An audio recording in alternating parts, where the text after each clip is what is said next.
And joining me now, Mac Engel of the Fort Worth Star-Telegram. Mac, you were at Jim Grobe's news conference. Do you feel like that he said the right things that can convince you that the culture here on campus can change?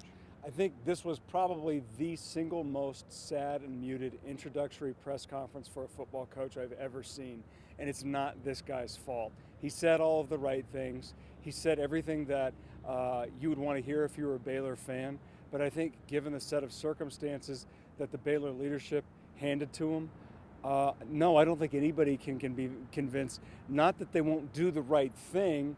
I think they will, and I think he's sincere in his efforts for that. And if you look at his track record at Ohio and Wake Forest, he did that.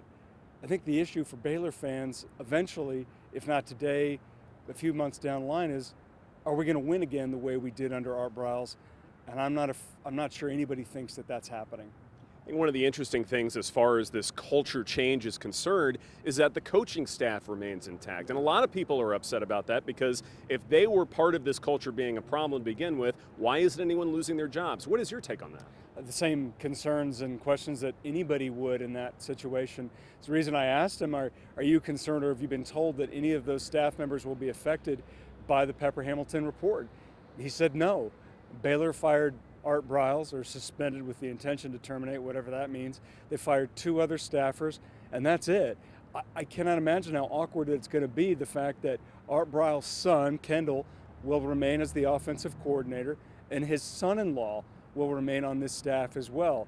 I've said from the outset that I thought all of them will be eventually let go. I think they will. I just don't think we're going to see the Baylor coach and the Baylor coaching staff that will carry this program on into the future until 2017. I think this is an interim for everybody involved. There's also the kind of trickle-down economics thing that's going on where the recruits still are under NCAA rules, and has this new tenure, has this new interim coach done his due diligence to see that these new recruits coming in can also change the culture around here? I think this is the one thing that really puts him in a horrible position.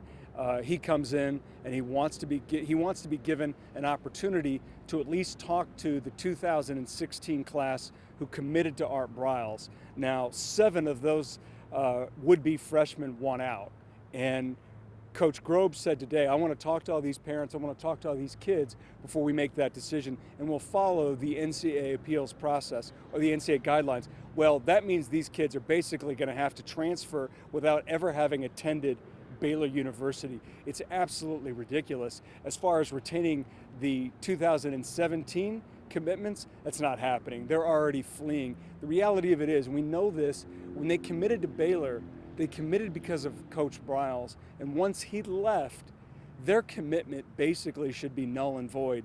But if there's one thing we know about the NCAA, there's nothing fair about that equation, and they're stuck. At the same time, you look at what's also been going on with, not just these recruits, but also the fact that an interim coach never does well in a situation like this, and it's almost understood that they're not going to be there that long. And so the writing's on the wall, right? I would think so, but I think the one thing that's tricky for Baylor is that this is a good coach. He's won at a really difficult place. You got to remember, he won at Wake Forest. Nobody wins at Wake Forest. And he was National Coach of the Year. He got him to a BCS game. That's impossible. So, and there's enough good players here. You got to remember, they've got like 5 good quarterbacks. They've got running backs. There's some issues on the offensive line. There's some issues on the defensive line. But from a football standpoint, there's a team here that can win 8 or 9 games. And there's a real easy way to be seduced into, hey, this is the guy, we got our guy, he's going to do it. Well, the truth of the matter is, normally these situations don't play out well. You hope it does, because a lot of good people are thrown into a bad situation that had nothing to do with this, and you hope for their sake that it does work out.